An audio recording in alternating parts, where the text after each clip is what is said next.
Next on Garden Line, learn about pruning tools and their care. This makes a good clean cut and doesn't damage any of the material. Funding for Garden Line is provided in part by your membership in the Friends of South Dakota Public Broadcasting. And by Swiftel Communications.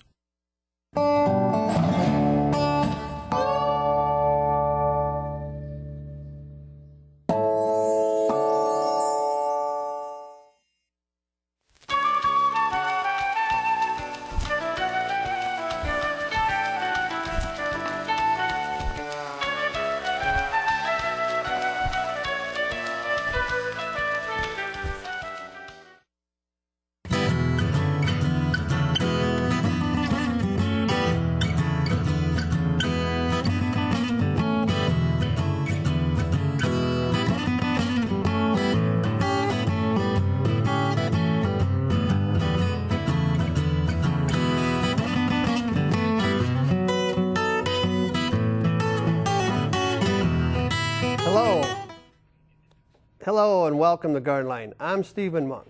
Tonight on our show, spring is a good time to prune the plants in our yard, and Extension Forester Specialist John Ball will teach us what tools are preferred when it is time to prune.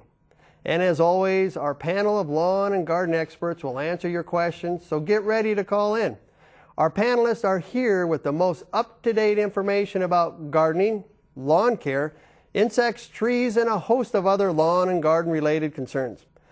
Joining me in the studio to answer your questions tonight is John Kiekefer, Brookings County Extension Educator, David Graper, SDSU Horticulture Department Head and Extension Horticulturalist, Larry Osborne, Extension Plant Pathologist, and Mike Meckning, Extension Weed Specialist. And you can start calling now. The phone number for you to call in with your lawn and garden questions is 1-866-595-SDSU. Again, that is 1-866-595-7378. Helping to answer the phones tonight are the folks from the North Central Ag Research Lab. And remember, when you call in your questions, please provide our phone volunteers with as much information as possible about your garden problem. Be ready to provide a description of the problem, when the problem first appeared, whether it is affecting any other surrounding plants, and the moisture and soil conditions that may exist around the problem as well can be very helpful. First off, we're going to go around the table here from our panel what is currently happening. So starting with you, John, what is happening in the insect world? Well, we've got a number of different things going on. We're a little bit slower to start on some of the things this year than in some of the last few years because temperatures have been a little bit cooler. I brought in a sample here. One of the things that I've seen a few of this year, brought in some scale insects that show up. And these scale insects get onto a wide variety of woody trees. This particular one that I brought in tonight gets into some of these areas and causes some disfiguration of them. This is the oyster shell scale. And people will bring them in and not even recognize them as an insect because it just produces those kind of lumpy lesions on the twigs. If you look at them very closely, though, those scales are quite small little things. They're covered up, and they look like tiny little oyster shells on there. And these are actually the dead female skins that are on there. They lay eggs late in the summer, and those eggs overwinter and then hatch in late May and into June. And so when we're looking at control of these oyster shell scales, what we're really looking at is putting dormant oil and maybe lime sulfur on before those buds break in the spring, doing some pruning to get rid of some of that wood that's heavily infested with them. And then if there's still a problem, or if they're likely to be a problem again, maybe putting some insecticides on every month or so during the summer to prevent reinfestation of them. They get onto, like I said, a wide range of things. The example I showed was on cotoneaster. They're on elm and maple and ash and most of our woody shrubs as well. And then Dave brought in another sample just to show it. We talked a little bit about it last week. These are some old egg cases of the tent caterpillars, the webworms as some people call them. And these are some egg cases from the past couple of years. We have one here that hatched out last year. They just form kind of a ring around that twig. And you'll see those egg cases there. The new ones are shiny yet. The older ones have this kind of dull finish to them where they've hatched out. But again, because those leaves are just barely starting to break out, good time to get out there and look for them and do some manual control and try to just cut them off to remove them at this point. Okay, thanks, John. Concerning dormant oil spray, is there anything we need to be concerned about that as far as growth stages of the tree or windy conditions? Right, especially we want to watch out for any time before bud break. Once those buds have started to break, dormant oil is not something to be putting on. Like with most of those sorts of insecticides and pesticides in general, you want to make sure that you're putting it on in a way that it stays where you're intending. You know, like you say, the windy conditions, you want to avoid windy conditions with any of those sorts of products so it gets on and stays there. But at this point, if you're in the southern part of the state and those buds are starting to expand and break, a little late for that dormant oil at this point. Okay, very good. Dave, what do you have for us? Well, we had a few questions last week, and I talked a little bit about browning of evergreens, so I collected a few samples from my yard and also grabbed a couple at McCrory Gardens this afternoon before I came to the show. This first one is from my yard. This is that Scotch pine that I was talking about, and from a distance, the whole plant looks like it's just brown and dead. But the important thing for you to look at is, are there still some green to those needles? And if you look down inside, you'll see there is still some green in there. So that pattern of browning, where the tips of the needles have turned brown, pretty typical of what we call winter burn or winter desiccation. And the other thing you want to look at is up here in the tip to see if there are buds there, and if those buds probably should be expanding at this point. And you can take a look at those and feel those and even break them open. They should have some green tissue inside there. And if they do, that's a good indication that that plant is going to green out again.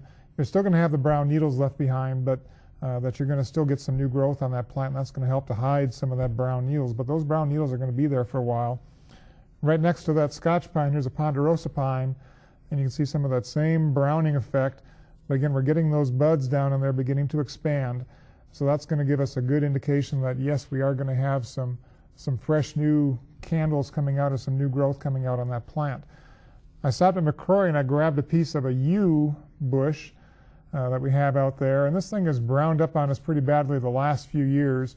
And the bad news here is when I look at these twigs, they are really brown. If you take your fingernail and scratch through the surface bark, it's brown underneath. There's no buds present here that are going to be green and greening out again. So this is a part of the plant, at least, that's turning brown like this, that probably is not going to green out and grow out very much. But you're always better off giving it the benefit of the doubt, giving it a few extra weeks to see if it's going to green out. You can always prune it off, but if you prune it off, you can't put it back on later. So that's something else that you have to take into consideration. The last sample I brought, this is from my little apple orchard at home. And this is from one of my apple trees. And in fact, Larry says, oh, that was down near the bottom. I said, no, this was 5 feet off the ground. The rabbits had plenty of snow drifts to climb around and get up into the tree and do a lot more damage. You can see a lot of girdling damage to the side of these twigs and branches and so forth. They've nipped off the tips of some of these smaller twigs. That's pretty good eating during the wintertime when you're a bunny. And you can see that they've done quite a bit of girdling down here around the bottom. There's part of the branch that is still okay. The question is, do I prune that out or not? Again, you can check some of those, scrape through that outer bark, see if it's green underneath there. And if you're seeing some green tissue there, give it some time. It might green out again, but when I look at this, there's very few buds that are left on it, so the chances of this greening out and doing anything is pretty slim. But again, I'd give it some time, see what's going to green out. If this is not completely girdled, if there's still about half of that stem that has not been girdled by the rabbit damage, there's a chance that it's going to heal out. It's certainly going to stunt that branch and cause some major damage to the tree. But the good news is this happened 5 feet off the ground, and the base of the tree, the main trunk of the tree, is intact. So there's something there to grow some new branches and to kind of rejuvenate that plant over time. But it certainly caused a mess, and I'm going to have to renew my fencing around my orchard that was kind of flopping down. And the system I bought from this catalog said it was great for deer fencing, and the rabbits just chew right through it. But it's not keeping the deer out anymore either, so I got to redo that. So you're saying that if it's at least half of the original bark is still okay, not chewed off, to go ahead and leave it and see what happens? I would still leave it and see what happens. Like I said, when I look at this twig, they've taken off most of the tips. There's only a few buds here and there. I would probably prune this off right away.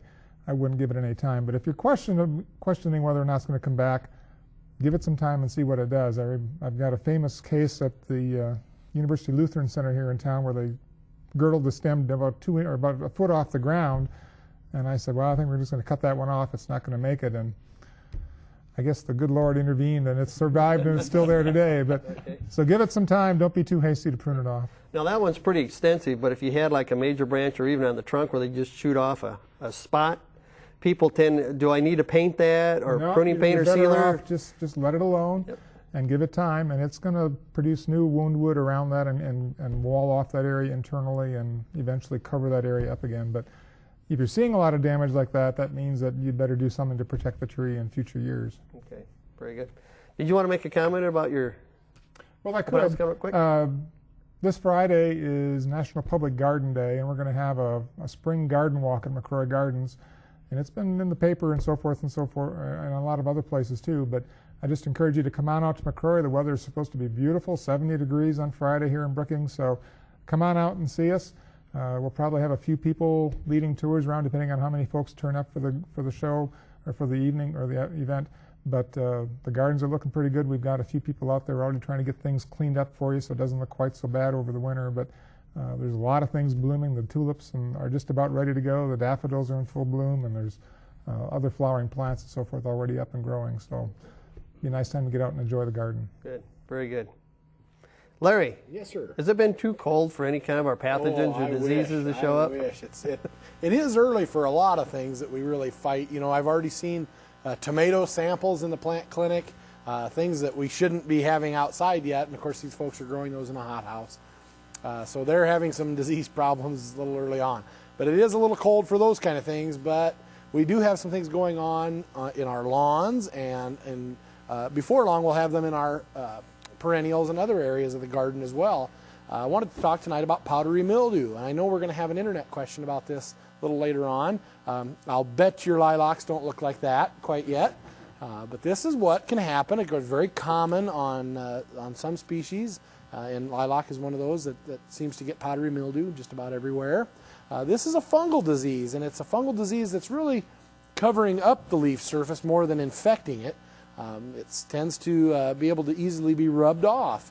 And what it's doing is taking advantage of those high moisture and nutrient-rich environments. Of course, it is a plant pathogen. It is affecting the plant tissue, but it's one that does more damage by blocking out the sunlight. The next slide shows that it really does most of its damage, again, by blocking light, but it's also caused by maybe poor light conditions.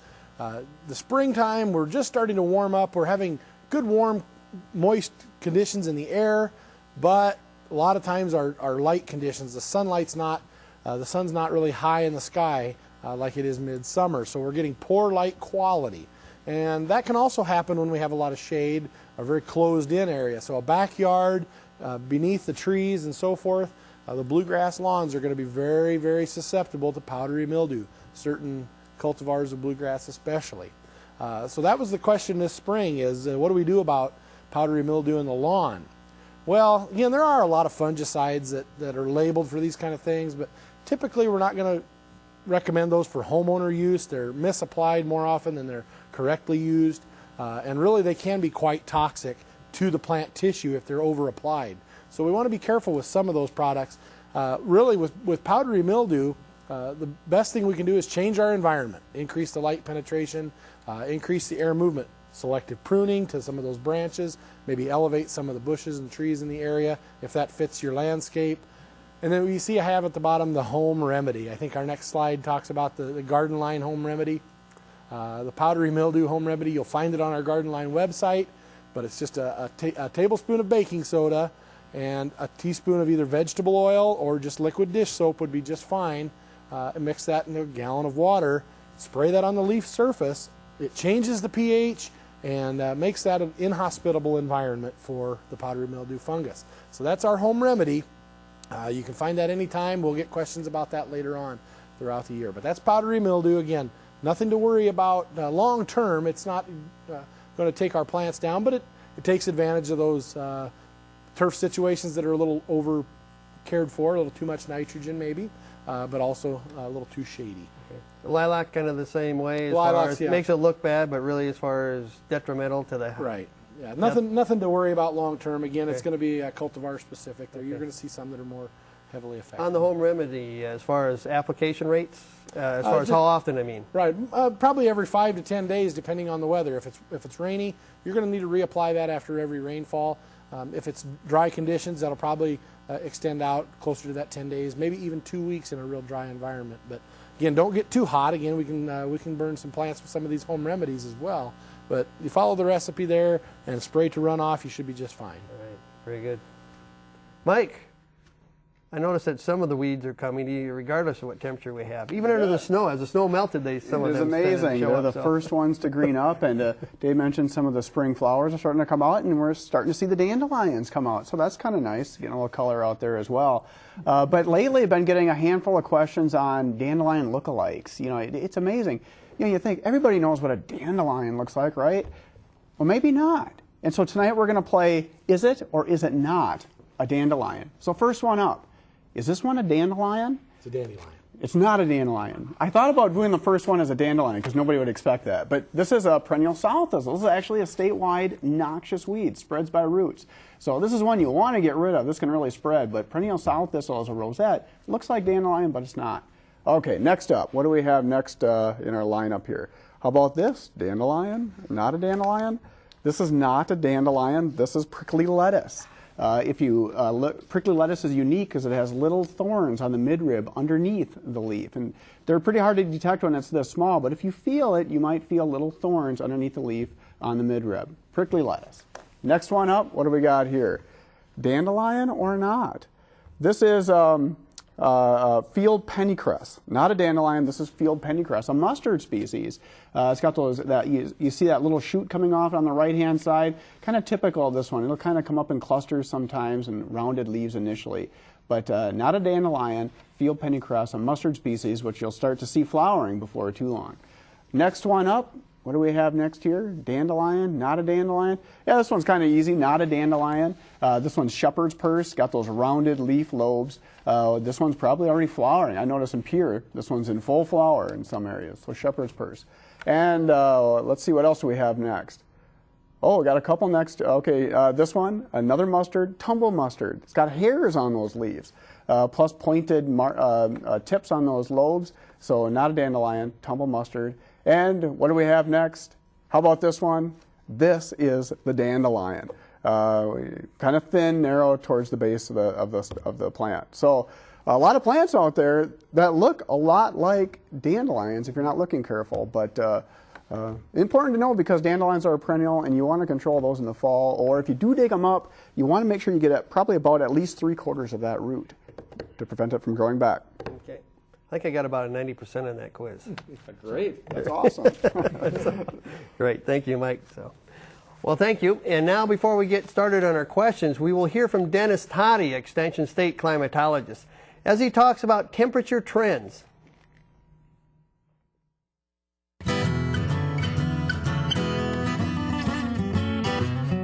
This is State Climatologist Dennis Toddy with this week's Gardenline Climate Update.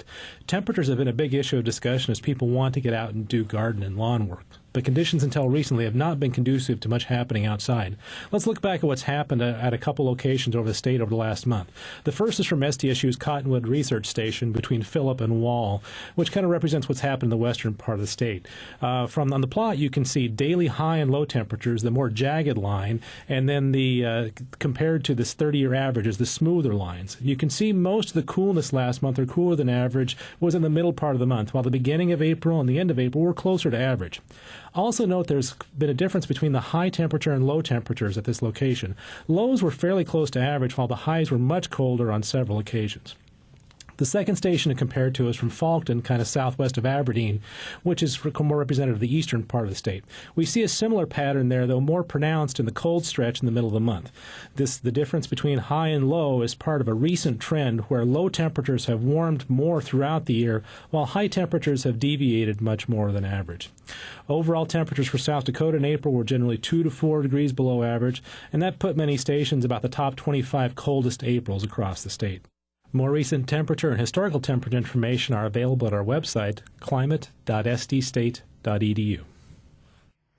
All right. Well, thank you, Dennis, for that information. So, hey, let's get right to the questions. We've got some that have already come in, and this one's from Rapid City. Dave, for you. Colorado blue spruce and juniper looked fine until a couple of weeks ago. Has lost most of the needles. Juniper is brown, and they watered them once. But I'm not sure if that's this year or if that was last fall, Right. and it might sound similar to what you maybe talked about a little bit ago. But. Well, especially with the blue spruce, there's several things that could be going on there where we start seeing needle loss. But the fact that we're seeing it show up now, just as temperatures starting to warm up, makes me think that it's probably some of this winter burn, winter injury, winter desiccation that we talked about. But there are some significant diseases of spruce. A picture of the tree would be very helpful as far as where that browning is occurring, if it's mostly occurring on the bottom part of the tree, or if it's on the south side or west side of the tree, or if there's some other factors that come into play there as to where that browning is showing up, can help us kind of diagnose it. But there's also some fungal symptoms that we can look for too in that kind of a situation. For the junipers, again, it could be a fungal disease, but I'm going to say the first guess probably would be that we're dealing with some of this winter desiccation, winter browning there as well. Yeah. Well, just to mention on the disease side too, a lot of those things are they're related to the age and the health of that plant, meaning the desiccation and the winters have caught up to things. In some cases, the age of these trees maybe is an indication that they're about ready to go in some cases, and the fungi take over at that point. So a lot of these diseases aren't causing the decline, sort of the other way around. Mm-hmm. Yeah, we didn't have the age on that particular sample. So Sioux Falls, Dave, once again, can a cranberry bush be pruned, and if so, when?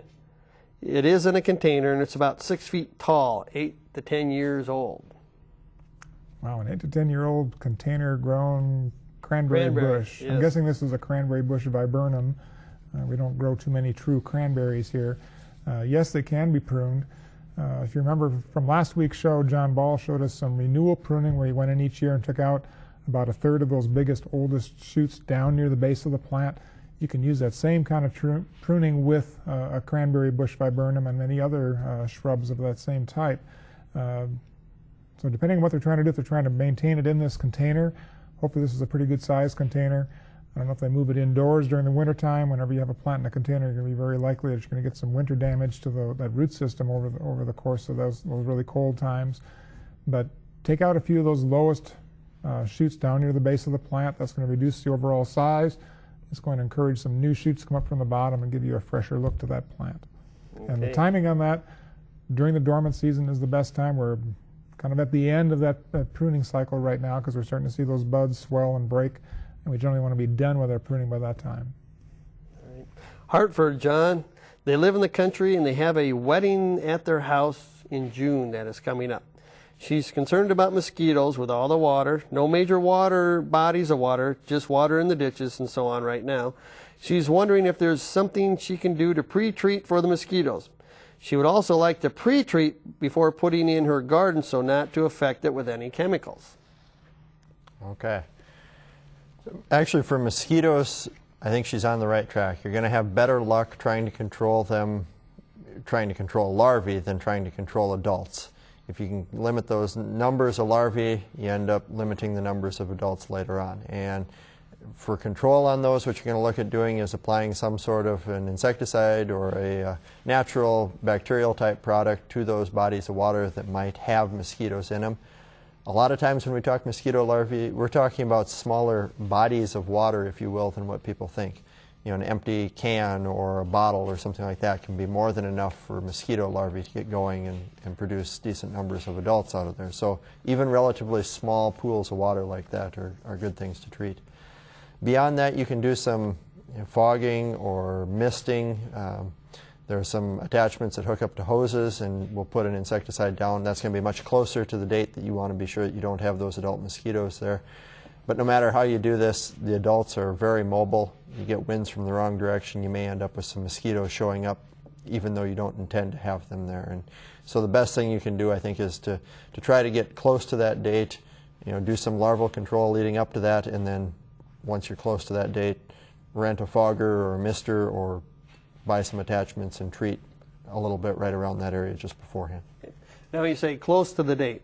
the day before, the morning of, or how far, how close would you? Right. Usually the day before or a couple days before. You don't want to be too much further out than that, or you're going to have more mosquitoes move in. But you want to really watch the labels on that and make sure that you're not getting too close. There'll be what they call a re-entry interval that'll be listed on there. And if it says 48 hours to re-enter that area, you want to make that application and then give it that 48 hours before you go back in. And the larva treatment would be in around water areas. Right. So as far as her garden is concerned, the foggers and so on probably wouldn't cause much problem as long as... The foggers and stuff like that would be used in the garden area as well. Generally, when cities and counties do mosquito treatments, they're applying with what are called ultra-low volume foggers. They're mounted usually on the beds of pickups, and they spray widespread areas. And so if you live anywhere near where they're going past with those, you'll have some exposure to some of those chemicals anyway. The amounts are very small. They're not something I'd be really worried about, but they are there. If you're doing your own yard, you can avoid some of those areas right around the garden, especially if you're using one of those hose type attachments where you're spraying down the lawn and some of the shrubs. You can just avoid that garden area a little bit, and that should limit exposure that way. Pick a time without much wind. Try to avoid those areas, and you can limit exposure that way. Okay. And the shrubs would be just as important to treat as the turf? Shrubs are probably more important for mosquitoes to treat than the turf. All right. Holden, Minnesota, Dave, arborvitae. They have an 8 to 10 foot tall arborvitae that they're 4 to 5 years old. The rabbits ate the bark on all the stems at about 3 to 4 feet high at the snow level. So their snow wasn't quite as high as yours. There is some green below where they ate. Should they replace, or should they try to grow it back and cut off where they chewed? They're 4 to 5 years old, 8 to 10 feet tall. I think you're going to probably want to replace those. If they've completely girdled those stems and it's that far off the ground, you really don't have a lot of salvage options there. If the portion above that girdled area dies, you can't really cut it off below that and get very good coverage. They're going to be pretty ugly looking plants for years to come. I would suggest go to your local nursery and pick up some replacement plants, and again, think about doing something to keep those rabbits out of there next year. Okay. Another one here, Dave. Moving to Hot Springs. Property is located on a well-drained hillside with lots of red soil. Want your advice on a quick-growing shade tree that will be successful in this type of environment. They would prefer native, but this does not necessarily have to be the ultimatum as far as what they put in. The main concern is something that grows fast. And usually when it's fast, you give something else up. Yeah, the faster it is, the faster it's going to die probably. Well, it kind of depends on what the pH and that sort of thing is. I'd start with a soil test and see what the pH levels are. Sometimes the pHs in some of those areas can be pretty high, or they can be pretty decent pH levels too, and that's going to help make some decisions there. And then I'd go and see some of your local nurseries in that area and get some suggestions of what they might have that's going to fit that area. All right. Mike, Britain, they have a terrible infestation of Canada thistle. They've tried Roundup, and it did not work, but kept them from blooming at least last year, they said. So great. Also have a problem with quackgrass in the lawn. So I'm not sure if the Canada thistle's in the lawn or not. They just say Canada thistle, then it's a slash. Also a problem with quackgrass in the lawn. So yeah, and maybe the quackgrass is part of the result of the Roundup in the yard too. You never know. Canada thistle's really tough, but in the lawn and that sort of thing, I wouldn't resort to using Roundup or glyphosate products. Those things kill everything, and you probably don't need to do that. You just got to keep at it. Now, Canada thistle's a perennial, spreads by roots. And so with any of our perennials, you're really going to want to treat those in the fall with, broadleaf type herbicides, the weed begons, things like that. The 2,4-D plus dicamba mixes are going to be the best thing in the fall. And it's going to take a couple of years. Otherwise, you can be out there pulling them and that sort of thing. For those of you who have Canada thistle, I've noticed in my yard it's just coming up this past week, and so you'll just start seeing that Canada thistle poking up. Quackgrass, that's a different story. There's really nothing selective you can do on that. You just have to manually remove it, dig it out. Of course, quackgrass spreads by roots as well, so you're going to have to dig that one out or spot treat with a non-selective herbicide like Roundup. And you're going to want to let the quackgrass get maybe a foot tall or so. That's optimal, I guess, if it's not in the lawn. Otherwise, if it's in the lawn, you know, anytime. Fall is going to be the best time again for quackgrass control, but you could even do that in the spring. A lot of you guys cleaning things up with Roundup and things like that, getting the asparagus bed ready and that sort of thing. Speaking of using glyphosate products like Roundup, very, very slow this time of year. It's going to take a couple weeks with these cool conditions. It's just, you really have to have patience. You might not see any effects for 1 to 2 weeks after the application. So be patient with some of those things. Ideally, it's best to apply those products when it's 55 degrees or warmer. But with the cool nights and that sort of thing, it really makes them slow. Okay, you got to be patient with that. Patient. And that really follows in the very next question here from Hurley. She has a garden plot that was not tilled yet. She sprayed the weeds and the grass that's in the garden plot with Roundup today. Okay. The question is, how long does she have to wait to till or to plant? Yeah, it'd be best to wait about 3 days if you can. That should be adequate. With these cool conditions, maybe a couple more days, but I understand you got to get those plants planted, and so you're anxious to get going. So 3 days, if you can, would be the minimum. All right. John, 2 questions very similar here. Rapid City and Lake Tree, the way it looks here. Walt, no, that's okay. Yeah, Lantry, excuse me, Lantry is the town.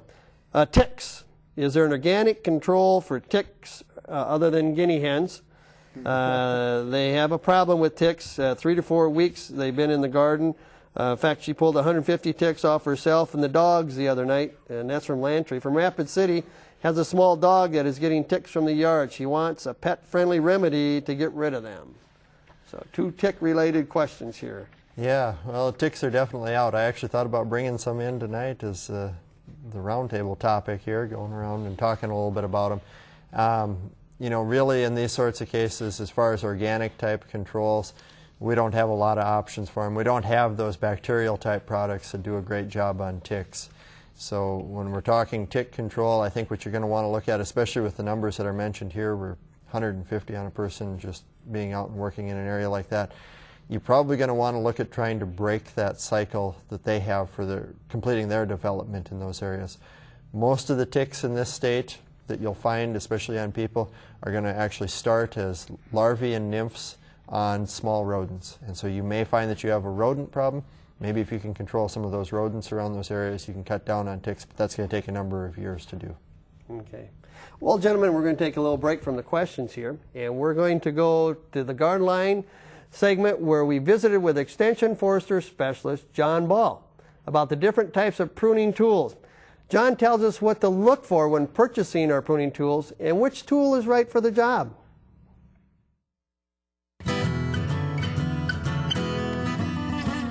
To start pruning this year, you need to have the right tool. And to help you along there, we're going to go through the 2 most important tools you need, a pair of hand pruners and a good pair of loppers. Hand pruners should be scissor action. By scissor action, we mean that we have a cutting blade that bypasses a hook plate. Works very much like a pair of scissors. This makes a good clean cut and doesn't damage any of the material. Try to avoid buying the anvil type pruners. And I get the name anvil because instead we have a cutting blade that impacts a flat plate. When we're cutting with anvil types, we're literally crushing the tissue rather than cutting it clean. And obviously every time we make a cut, we're having that sharpened blade impact a flat plate and they dull very quickly. So instead, spend a little extra money and get a good pair of scissor action pruners that'll last you a lifetime. In addition to hand pruners, you'll need to get a pair of loppers. Loppers help extend your reach. By having this longer level arm, about 26 inches, you're able to use a little bit more force to make the cut. Notice once again, we're using scissor or bypass action to make the cut. Don't buy anvil types. You'll find that you can get loppers in 3 different styles. You can get the metal handle, either steel or aluminum, fiberglass, or wood. I recommend the wood. Wood will last a long time with proper care, a good ash or hickory handles. They also don't wear, so when I push them together like this, they don't bend. They also don't conduct electricity. Try to avoid the fiberglass. They are a little lighter, but with time you'll find they'll bend in and you'll be hitting your knuckles every time you cut like this. And steel or aluminum, well, we don't plan on conducting hitting anything with electrical conductor, but occasionally it happens. And metal conducts electricity, so try to avoid using steel or the fiberglass. Again, if you go out and get yourself a good pair of loppers with scissor action, wooden handles, and a good pair of hand pruners, the scissor action again, you'll find you can do most of the chores around your house.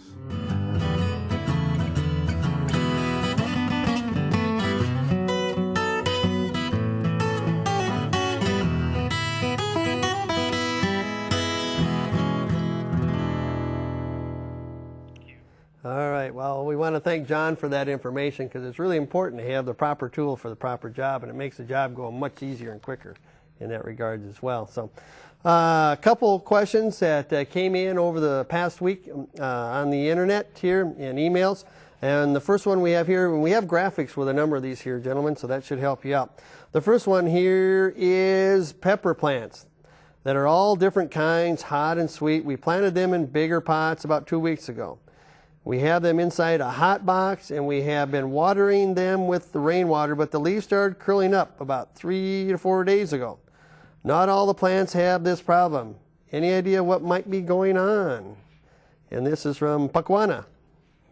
Well, we can kind of bounce this one around the panel a little bit, I think. When you get that upward cupping of the leaves like that, that can be caused by a variety of things. Now, they said they put them in some larger pots. I don't know if these are the containers that they mean by the larger pots, or if they put them in a bigger containers than this or not. I'm not exactly sure what they mean by a hot box. And they talked about using rainwater. So there's several things there that can give us some potential problems. You can get upward cupping from temperatures that are too high, temperatures that are too low, too much water, improper fertility levels. There's a variety of things that can cause that. And as they said, they're not seeing the symptoms showing up on all the plants. You can see the plants on the right side of the screen there look pretty normal, whereas the plants on the left side tend to show more of those symptoms. So we're seeing some differences between varieties there.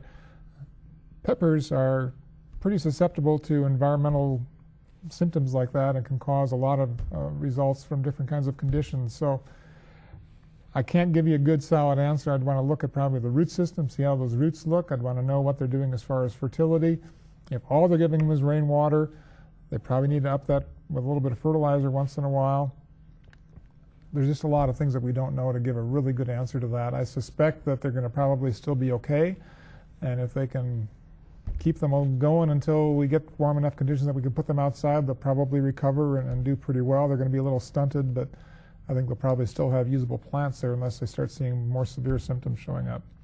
Yeah, when I think of a hot box, I think of something that's fairly closed in, and they can be really humid during the warm parts of the sunny parts of the day. That can actually create a problem if you have too much humidity. You can have a little edema, especially on peppers and tomatoes. They can actually get too much water built up in the leaves. The water from the soil is pushing through. That could have happened, and then a few days later that would cause that crinkling and so forth. So maybe a little bit of edema, actually maybe a little hot up top, and a few of the plants just happen to be a little in a water condition that they got stressed and burnt those leaves off. So again, I'm with you, Dave. I think it's environmental. There are some viruses that can affect peppers and tomatoes and so forth, but probably the environmental issue here, and let those go a little while. You might lose a few, but we can sure take a sample into the plant diagnostic clinic, and we'd like to see that whole root ball.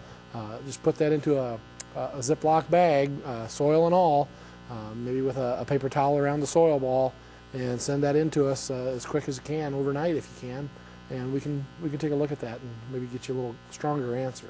And it did look like the lower leaves looked fairly healthy, but it's just the newer ones that are showing some problems, and so that may indicate it may be something that you changed relatively recently that's causing the problem. So maybe you want to think about, gee, what has changed recently, and maybe one of those factors could be contributing as well. Current growing conditions probably, and once they get outside, maybe you'll snap out of it. Huh? Okay. For the last 3 years, our tomatoes have looked like the pictures attached, and I believe we have 4 different pictures here, Larry, and really looking at a disease problem. I've tried all sorts of antifungals, changed the soil, and mulched around the plants. What am I doing wrong? Well, you're doing everything right, I think, for the most part. You may be doing a little rain dance, and maybe that's the problem. I think we're probably getting a little too much rain on some of these things, and you don't have a lot of control over that. Now this picture here looks a little more severely affected. Maybe there's some wilt going on in there, maybe some late blight affecting some of those plants. They look like septoria lesions to me, which is really common on stressed plants or on older leaves. The older yellow leaves, that's really common. You see those areas there. That's just mainly septoria. There might be a little bit of something else going on there on that one edge, but typical fungal lesions on the leaves. And again, normally we see these on the lower side where the light's not so good and the leaves are a little older.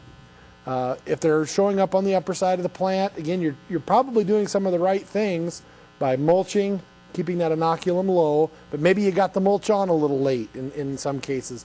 If those seedlings were infected and then that rain continued, it's going to splash the spores up from the lower leaves on up to the new tissue. And so that could be what happened there.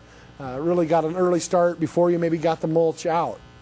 Also, if you have any old tomato, the cull pile, so to speak, if that's nearby from last year and it's not well composted, that's going to provide those late blight spores, early blight spores, and septoria. Those are our big three foliar blights, and we'll have some more discussion about those as the season progresses. But antifungals, fungicides, if you will, are fine if you're using them according to the label and respecting the pre-harvest intervals and so forth. But when we have the environment like we've had the last couple, 3 years, it's just very difficult. We're using contact products, things that have to be on there ahead of the fungus. When that gets washed off with the next rainfall, we're probably losing all of our protection then too. So. Now I slipped over the sheet of paper there with the pictures, and if you look at number 2, it almost looks like they might be in containers, and there's also the support ring. Is there any issue if they're planting in the same soil year after year, or disinfectant of the container or the rings? Yeah, let's talk about that. In a containerized garden, you're going to have more moisture stress and some more nutrient stress from time to time. That stress is going to lead to a condition where the septoria moves in a little quicker, a little easier. The plant is just a little more susceptible. That fungus takes advantage of that stressful condition. If the soil is being reused for tomatoes and peppers and other things in the solanaceous family, the pathogens are going to be shared from one year to the next. So renew that soil or change crops, rotation just like you would in your garden.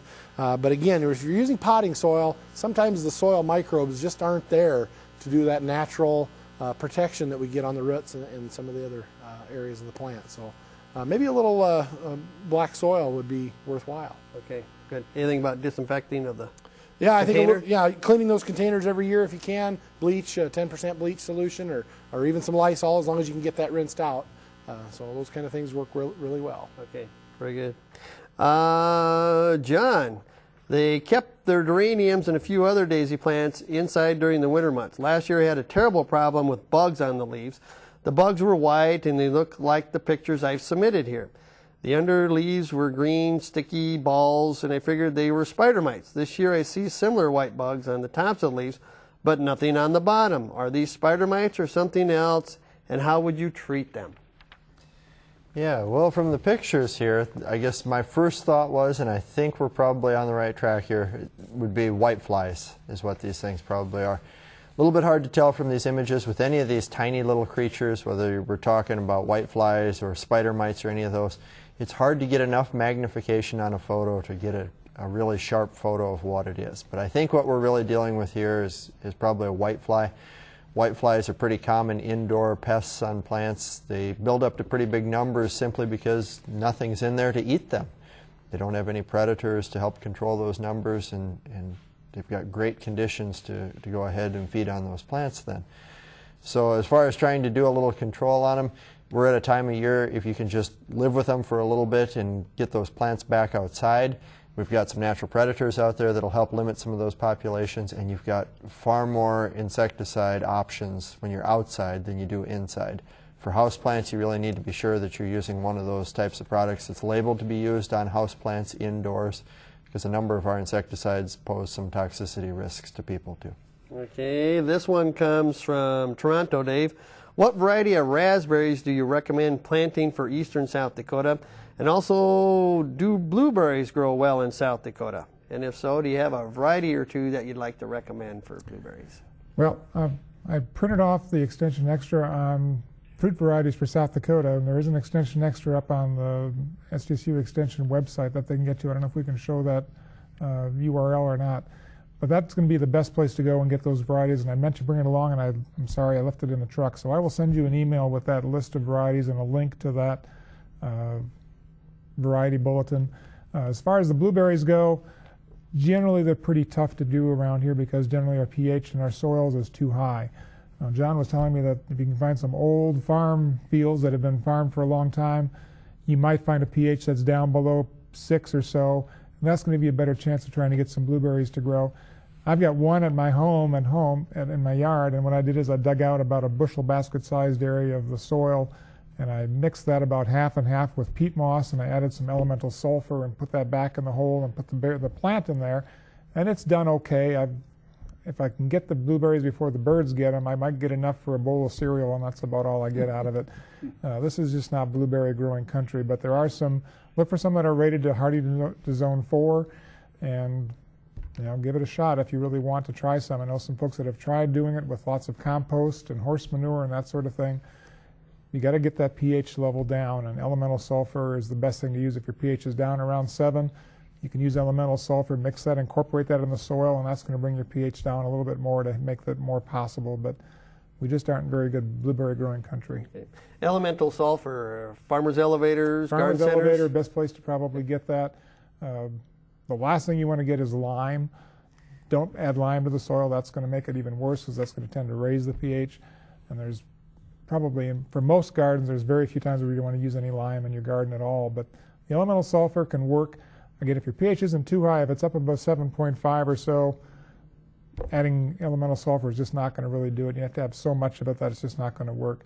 The other thing you might see is like copper sulfate. Isn't that the other product that's recommended? Again, you need about 4 times as much copper sulfate as you do elemental sulfur to do the same job. It's just really tough to lower that pH if it's too high. Okay. Sioux Falls. Is it too early to plant Brussels sprouts and broccoli plants? Well, I'd certainly get them started indoors if you haven't done that already. As far as putting them outside,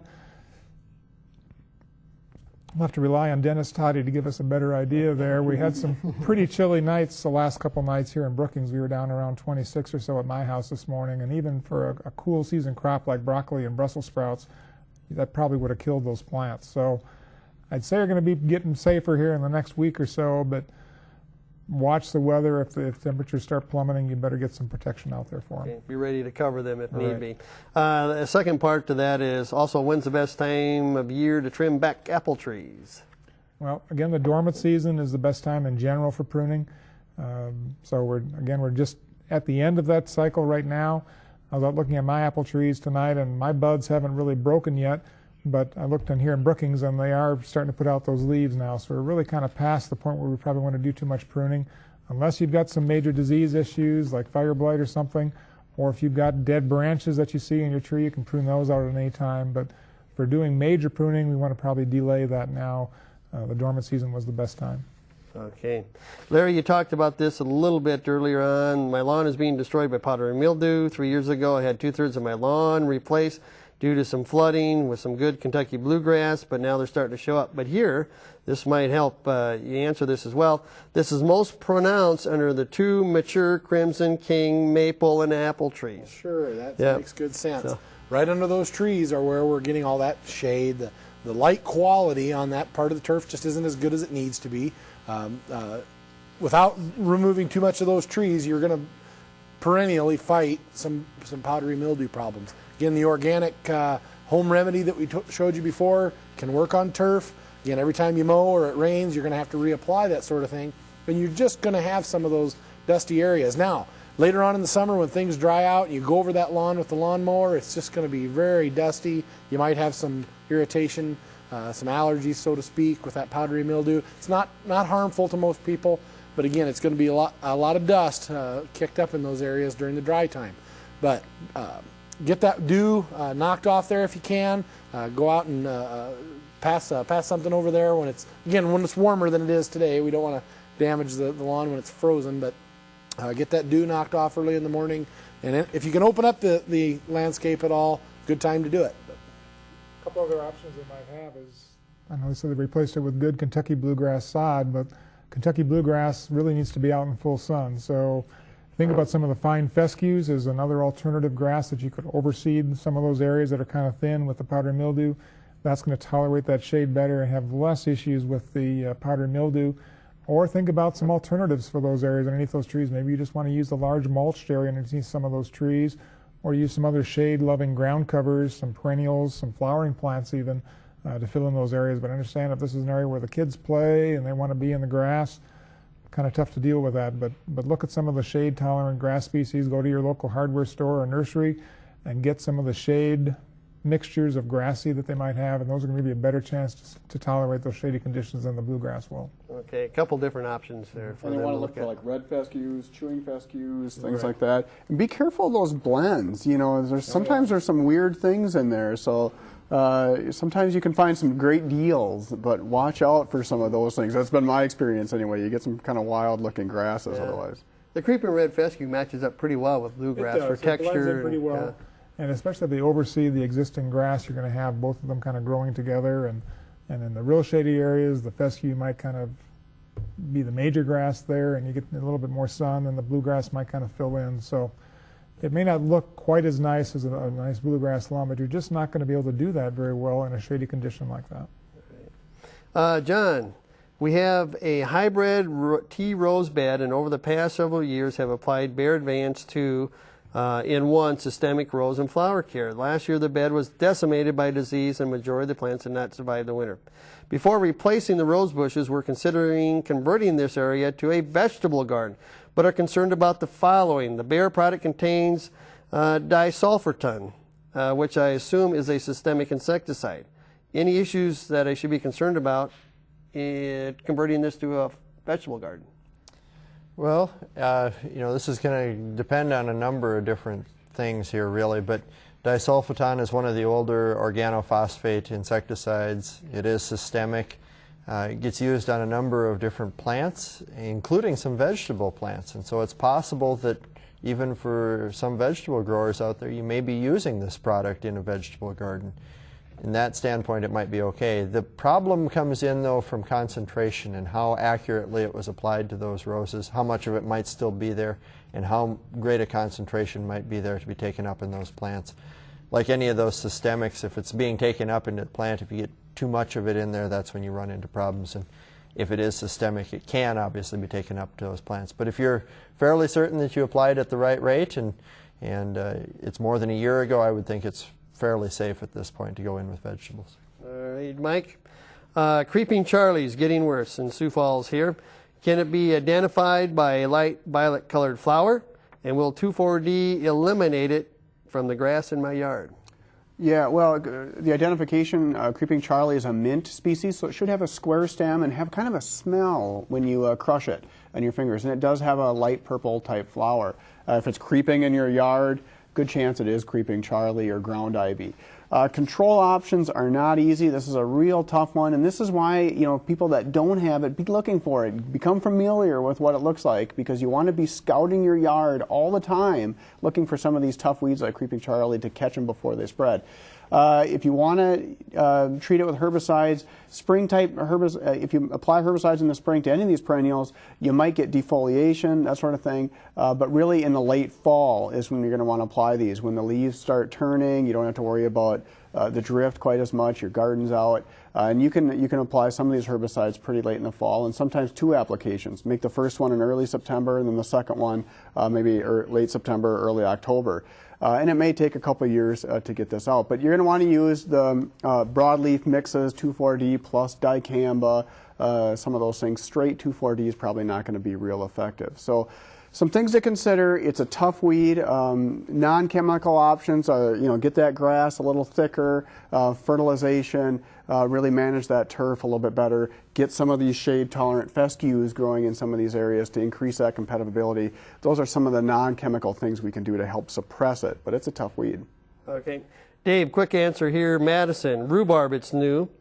Do you eat the first year of rhubarb, or do you allow it to continue on for growth? It'd be best if you didn't harvest those first stalks that come up, or those first leaf petioles that come up. give it some time to get some plant established and have a little bit next year, and in the third year you can eat more. All right, good, very good. Well, that's all the time we have for this evening. Just to let you know, Garden Line repeats twice each week on South Dakota Public Broadcasting Digital Channel 3, also known as the Create Channel. The encore broadcast can be seen Thursdays at 11 a.m. Central and Saturdays at 4 p.m. Central. Check your local listings to find the SDPB Digital Channel 3 where you live. Now time to wrap it all up. Thanks to our panel of experts, John Keycaper, Brookings County Extension Educator, Dave Graper, SDSU Horticulture Department Head and Extension Horticulturalist, Larry Osborne, Extension Plant Pathologist, and Mike Meckning, Extension Weed Specialist. Also thanks to our phone volunteers, the folks from the North Central Ag Research Lab, and thanks to you for watching and calling in. On behalf of the entire crew, have a good evening and happy gardening.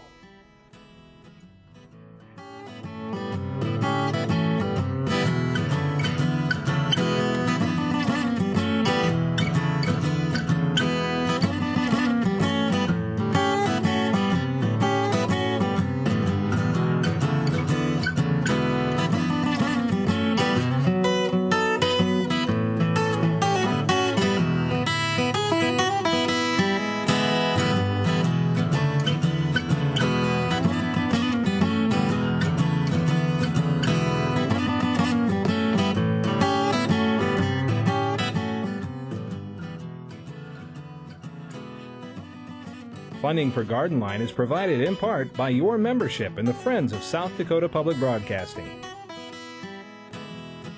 And by Swiftel Communications.